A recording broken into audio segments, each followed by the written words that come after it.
तो एक तो बहुत बहुत शुक्रिया आपको यहाँ वक्त निकाल करके आना पड़ा, और थोड़ी माजरत भी है कि हम वहाँ पर एक पब्लिक रैली थी जिसकी वजह से थोड़ी सी देर हो गई। थोड़ा ऊंचा बोलिए सर। अच्छा, ये अच्छा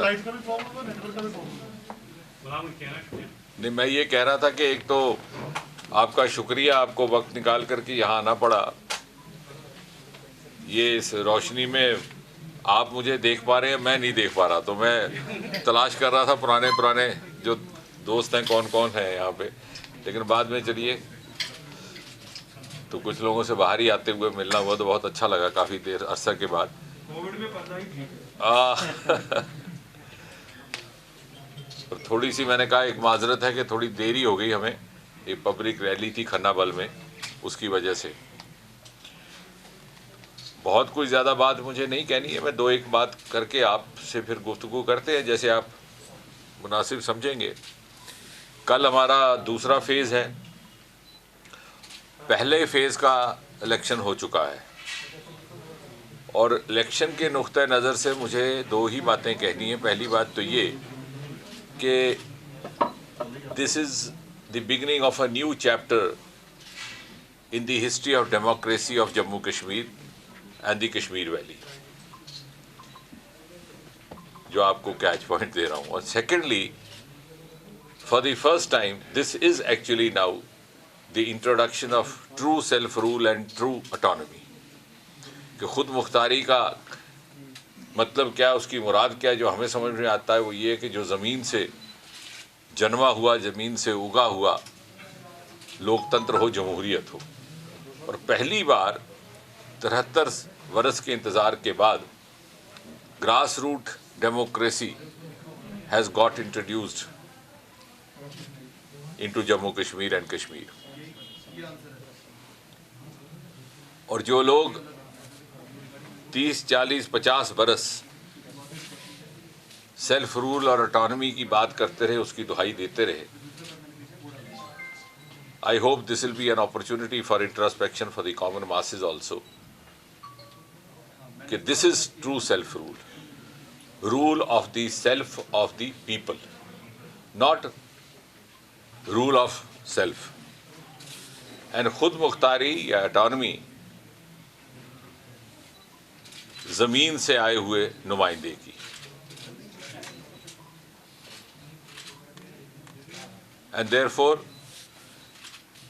it is not only a political election,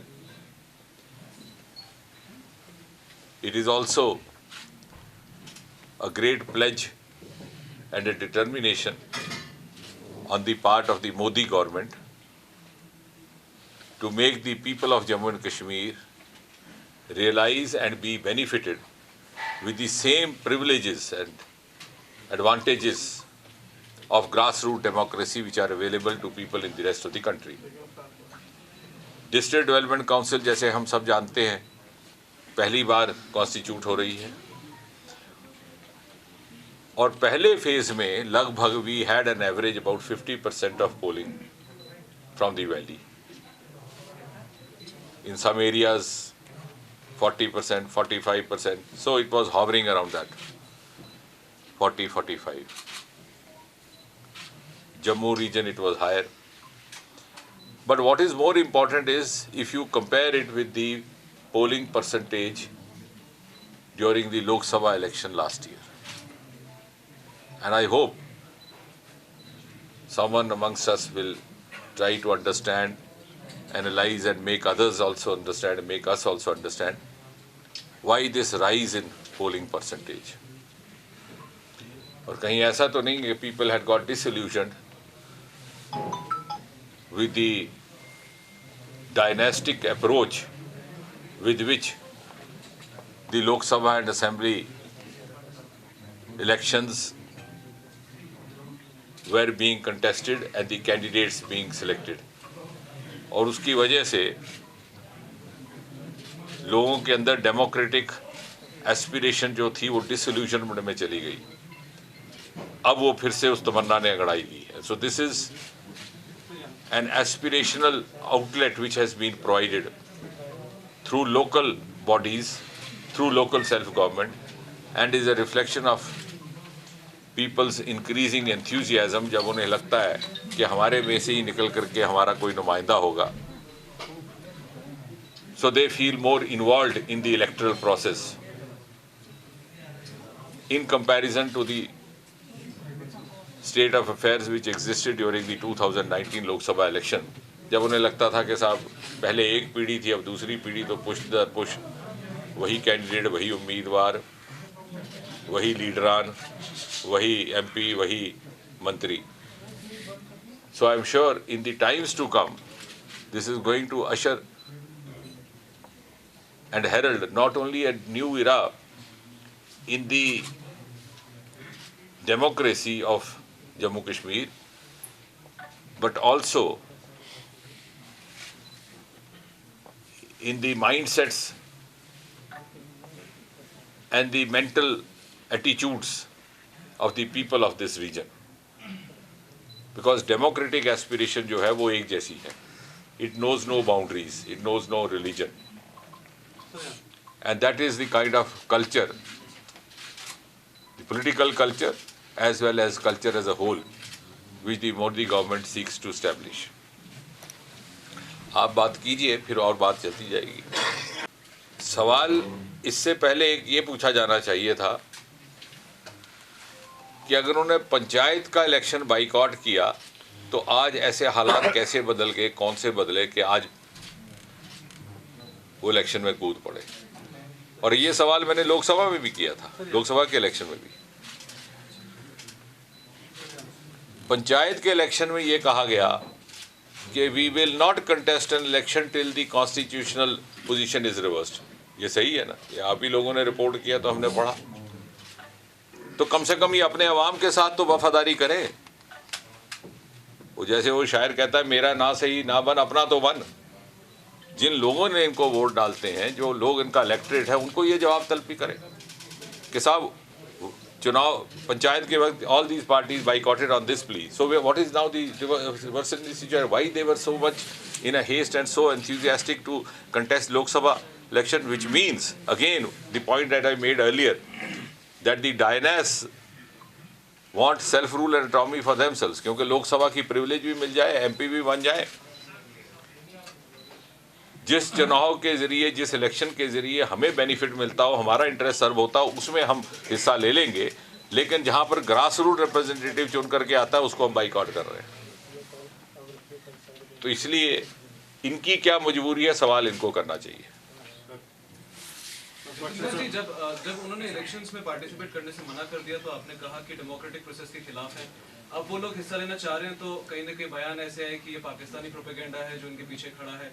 आपने एक शेर की बात की, मैं भी एक शायर और एक शेर की बात करूंगा कि हर इंसान के हैं 10-20 चेहरे, जिसे देखिए बार बार देखिए. क्या ये वही 10-20 चेहरे भारतीय जनता पार्टी के हैं कि वो पार्टिसिपेट करे तो दुश्मन, ना करे तो दुश्मन, वो करे तो करे क्या? मुझे लगता है कि this is a very sweeping analysis. किसी ने ये नहीं कहा भारतीय जनता पार्टी की ओर से कि आप पार्टिसिपेट ना करें. दी मोर दी मेरियर. हम तो कह रहे हैं सारे पार्टिसिपेट. किसने कहा ना करें? मैं जिम्मेवारी के साथ भारतीय जनता पार्टी का नुमाइंदा होने के नाते ये कह रहा हूँ. And I am making, in fact, at the time of Panchayat election also, we said, even today, let everybody contest his fortunes. Everybody is, even you are welcome. हमें उसमें कोई दिक्कत नहीं है. हाँ, होता क्या है to be fair during an election campaign, every political party tries to build its own narrative. You know, focusing on its political interest. तो जैसे वो कह रहे हैं, वो भी तो तरह तरह की बातें कह रहे हैं, but I don't wish to repeat that. उस तरह से यहाँ भी कही जाएंगी. And then people are the best जज.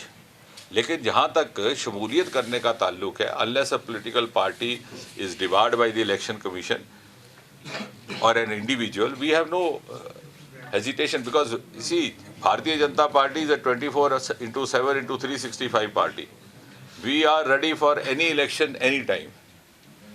हमारा ऐसा नहीं है कि हम इलेक्शन के वक्त ही हरकत में आएंगे. और ये कारवां जितना बनता जाए अच्छी बात है. Let them also try.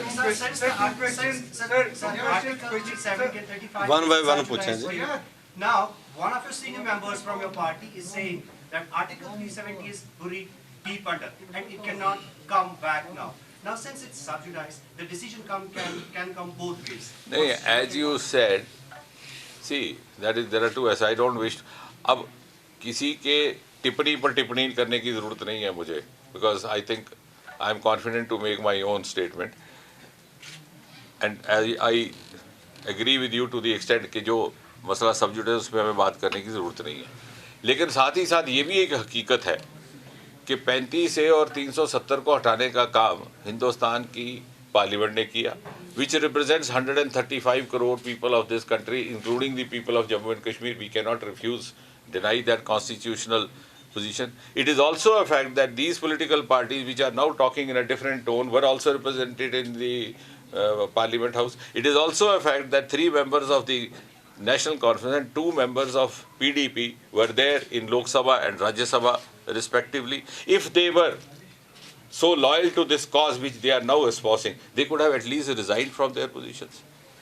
आप इनको ये क्यों नहीं पूछते कि आप you are enjoying the perks, privileges as members of parliament through the provision of the same constitution and through the provision of the same parliamentary setup, which you are otherwise denying to accept, because once a legislation has been passed, it's a collective decision of the parliament. And if they are so much outraged that they wish to be, accepted as, then the least they could do, and I'm not saying so for myself, at least to prove their credibility and their sincerity to their electorate, that they would say कि ठीक है साहब, इस parliament से हम इस्तीफा देते हैं, हम इसी मुद्दे को लेकर के जाएंगे लोगों के पास और दोबारा जीत के आएंगे. और ऐसा नहीं है कि this is unprecedented. There have been occasions in the past where people have done so, even in Bharatiya Janata Party. For a cause they resigned and they came back and got themselves tested through the ballot of the people. Sir, what is BJP's belief on the judgment of the Supreme Court on Article 370? It can come both ways. Like I don't have to speak on the court cases or the sub judice cases. That is not our mandate also, and we should not be doing that. Because if I do that, then what is the court meant for? If I... तो उसमें हम... Sir, all the political parties, like opposition parties, have gathered together and they are saying, all the priorities of Modi government have gone wrong, and the farmers' issue is one of them. That's my question number 1. And the question number 2 is, in Jammu and Kashmir, the political parties, like who are part of the People's Alliance for Gupta Declaration, have been accusing government and administration that their candidates are not being allowed to move out of the security zones.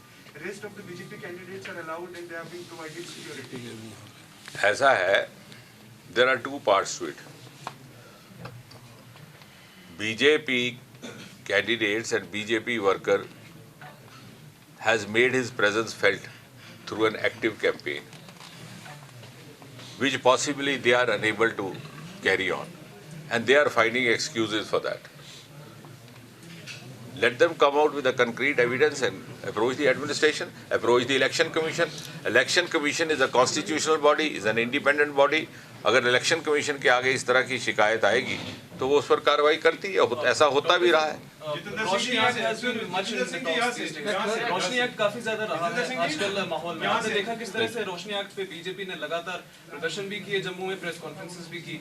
RS Pathania जी जो BJP के ही प्रवक्ता है, एक MLA रह चुके हैं, जब उनका नाम आता है या उनका सवाल पूछा जाता है, पिछली बार जम्मू में मैंने अनुराग ठाकुर जी से भी सवाल किया, उन्होंने जवाब देने से मना कर दिया. आरएस पठानिया पे आपका क्या स्टैंड है? नहीं, मेरा किसी नाम क्यों नहीं लिया? अरे साहब, रोशनी एक्ट में कोई भी आएगा उस पर कार्रवाई होगी. ये आपको किसने कह दिया कि किसी एक पार्टी के ऊपर रोशनी एक्ट लगेगा, किसी दूसरे? किसने कहा? Why are you narrowing your bias into a small quarter? खुली जहनियत से बात कीजिए. जैसे मैं कह रहा हूँ, कल मेरे ऊपर आएगा रोशनी एक्ट तो हम भी फेस करेंगे, जितेंद्र सिंह जी इनके ऊपर आएगा हम भी. क्यों साहब, मैंने इसमें क्या गलती है? परसों बोला मैंने ये बात. यहाँ से हम पहले फेज में हमने 90 साल बुजुर्ग से जब बात की, वो वोट क्यों डाल रहा है? उसने कहा it is a compulsion including the record of time, सड़क, पानी, बिजली, जिसकी हम रोजमर्रा बात करते हैं और पार्टी उसके अपने मैनिफेस्टो से. कल यही, लेकिन साथ साथ में उसने कहा ये कि जो आर्टिकल्स को एब्रोगेट किया गया है वो तो एक खलीश लोगों में अपनी जगह है, अगर नहीं होती तो बॉर्डरों पे तनाव क्यों? ये सवाल जब कल महबूबा मुफ्ती से जब किया गया था, उसने कहा if everything is okay then what is the fun of the 9 lakh troops in whole JND union territory? Plus लोग तो वोट डाल रहे हैं इसके लिए, लेकिन गवर्नमेंट ऑफ इंडिया अगर ये समझ रही है कि abrogation of articles means that Kashmir issue is over, Now, that means that is wrong. So, can I respond to that? Yes, This statement whoever has made is self-contradictory, and I'll tell you how. चूँकि 50% से ऊपर turnout होता है, इसलिए ये statement देने की ज़रूरत पड़ गई, to nullify the credibility of that 52% turnout by these people who have learned to get elected with 10%, 12%. I said that in the parliament also. You should bring in a legislation, fix a minimum threshold level. ये 20 लाख के में से 10% vote लेकर के आदमी member parliament बन जाता है. And why it is self-contradictory is, I'll tell you, had the voting percentage been just 10%, yes, in the first phase that happened, तो इन्हीं लीडरान ने ये कहना था कि साहब देख लिया, this is now a referendum for 370-35A. So they are trying to have the cake and eating it, and we will not allow that. We are also in politics. We are not that innocent. Now let me make it very clear.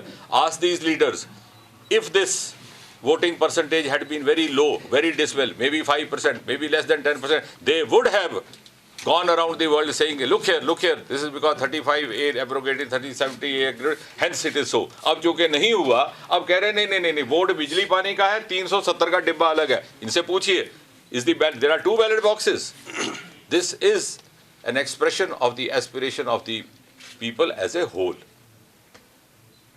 और बाकी अगर border पर तनाव है, तो that is with a different country. It is not an internal, is not a manifestation of an internal resentment happening, which may be, a wishful thinking for some. Because as I said, and in Srinagar itself, militancy or terrorism itself has become a vested interest. And unfortunately, that vested interest involves a larger section. Those from political spectrum, those from the business world, those also from elsewhere. Roshni is also one of that. अरे साहब, अरे देखिए, जमहूरियत का मतलब क्या है? अल्लामा इकबाल ने लिखा है कि जमहूरियत वो निज़ाम है जिसमें बंदों को गिना जाता है, तो नहीं जाता. तो बात तो गिनती की होगी ना. अगर गिनती बीजेपी के हक में आई तो कैसे इनकार करना है?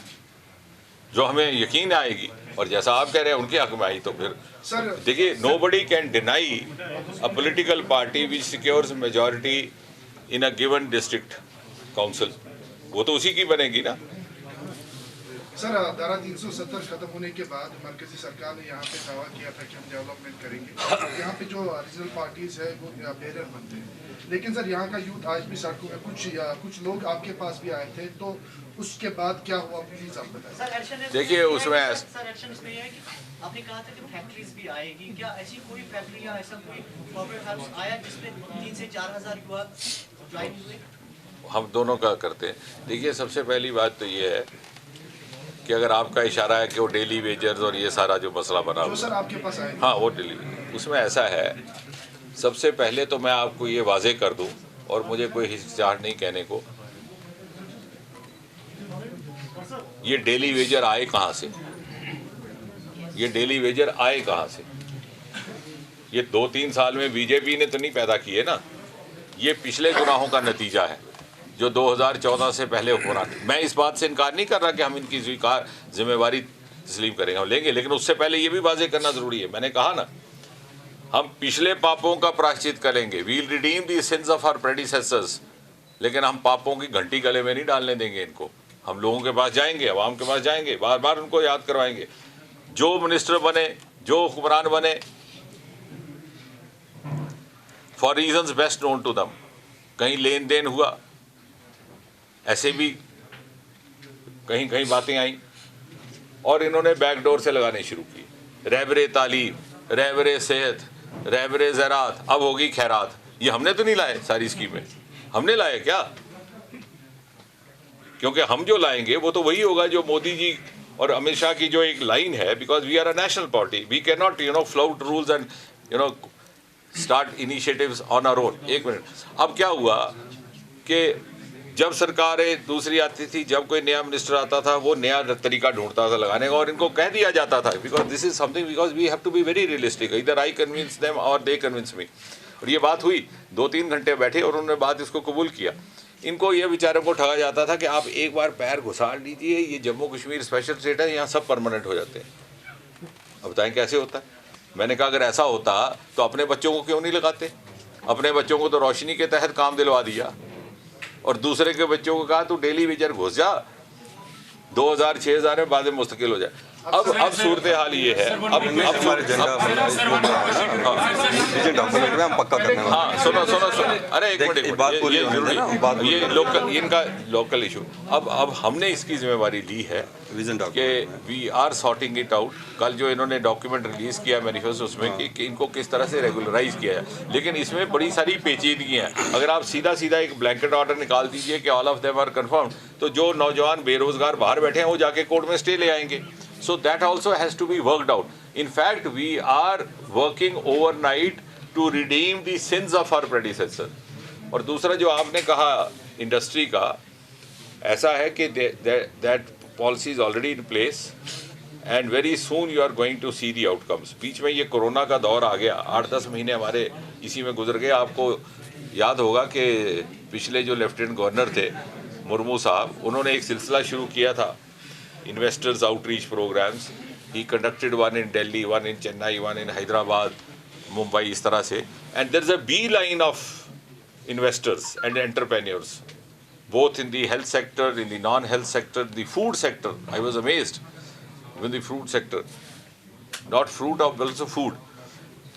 लेकिन फिर ये इसकी वजह से ये 6-8 महीने गुजर गए, but I think very soon that is going to be taken up again. And that is also going to lead to job question from A colleague की अगर चाइना हमारे जमीन में आता है तो आज 9th राउंड जो है बातचीत का चल रहा है, क्रॉस बॉर्डर पे अगर देखिए शेलिंग हो रही है, आम जनता मर रही है, उनके साथ बातचीत क्यों नहीं हो रही? आपका सवाल अपना नहीं है, महबूबा मुफ्ती जी का है उसका, लेकिन मैं जवाब दे देता हूँ। I wish you had asked an original question, but I'll tell you. क्या होता है, किसी सियासतदान का कहा हुआ सवाल बनाओ ना, तो वो सियासतदान का मोटिव होता है, फिर वो अपना मोटिव अलग होता है। लेकिन मैं बताता हूँ आपको, China has not come on Indian land. पहली बात तो ये, let this go on state. This statement itself is malicious, unfounded and not from any official source. एक बात सुनिए, तभी मैंने कहा ना, आप किसी सियासतदान की स्टेटमेंट पे सवाल नहीं ना बेस करो, फिर वो उसका सवाल है, वो तो उन्होंने कहना ही है, लेकिन हमारा पैगाम मोहब्बत है जहाँ तक पहुँचे। अब दूसरी बात, जहाँ तक आपने उसको किसके साथ जोड़ा, पाकिस्तान को तो किसी ने आने नहीं दिया, बल्कि हमारा लैंड है उधर पड़ा हुआ POK, and that is the only issue between India and Pakistan. China हमारा लैंड नहीं खाया, तो उनके साथ 9th राउंड बातचीत किस चीज को लेकर चल रहा है? 9th राउंड बातचीत चाइना को लेकर नहीं हो रही है। If you go into the backdrop, that is different. The LAC जो मैकमोहन लाइन है, उसके बारे में there have always been these issues since the time of Pandit Jawaharlal Nehru, because that line was not clearly defined. तो उसको लेकर के बात होती है, स्टैंड ऑफ भी बीच में उसका था, but that doesn't mean that China is come on India. And as far as Pakistan is concern, there is no, if any political leader say so कि पाकिस्तान से बातचीत क्यों नहीं हो रही इस मामले को लेकर के, I really feel very disheartened that a former chief minister should say so, because she was also part of the setup and subscribe to the same parliament of India, her party, which passed a resolution in 1994 saying that if at all there is an issue between India and Pakistan, that's only to how to retrieve back the area of Pak-occupied Jammu Kashmir, which continues to remain under the illegal occupation. Otherwise, Sir, it has been, to be precise, it has been 15 months and 27 days. Article 370 has been abrogated, and we are without 4G internet, despite the fact that Digital India has been the top focus of Modi government.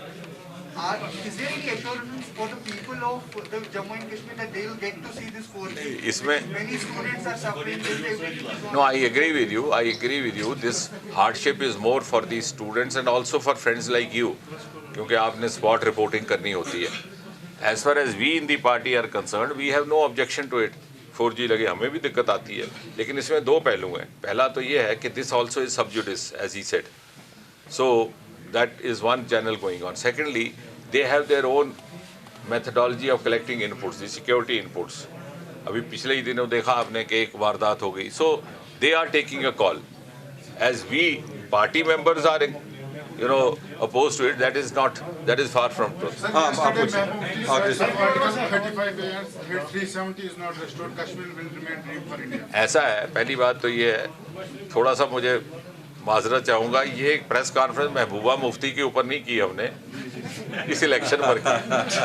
अब आप ही सुनो आप ही के जैसे दोस्तों की वजह से ये गुपकार के लीडर खबरों में रहते हैं, नहीं तो ये 10% जीत करके लोकसभा में आते हैं. और दूसरी बात ये है कि अब आपने पूछ लिया तो इसका जवाब ये है कि आप ज़रा याद करिए 5-6 अगस्त 2019 से पहले इनका ये बयान था कि यहाँ पर बहुत बड़ा भूचाल आने वाला है और जेलों में खून की नदियाँ बहेंगी. ऐसा हुआ क्या? नहीं हुआ ना. इसका मतलब जो ये कह रही हैं वो भी नहीं होगा. सर वहाँ पे आपकी जो यहाँ पे लीडर है बीजेपी की हिना भट्ट, उन्होंने भी कहा था मैं बंदूक उठाऊंगी अगर 317 को हटाएं. तो उठाई क्या? नहीं तो उठाई. चलो ठीक, थैंक यू.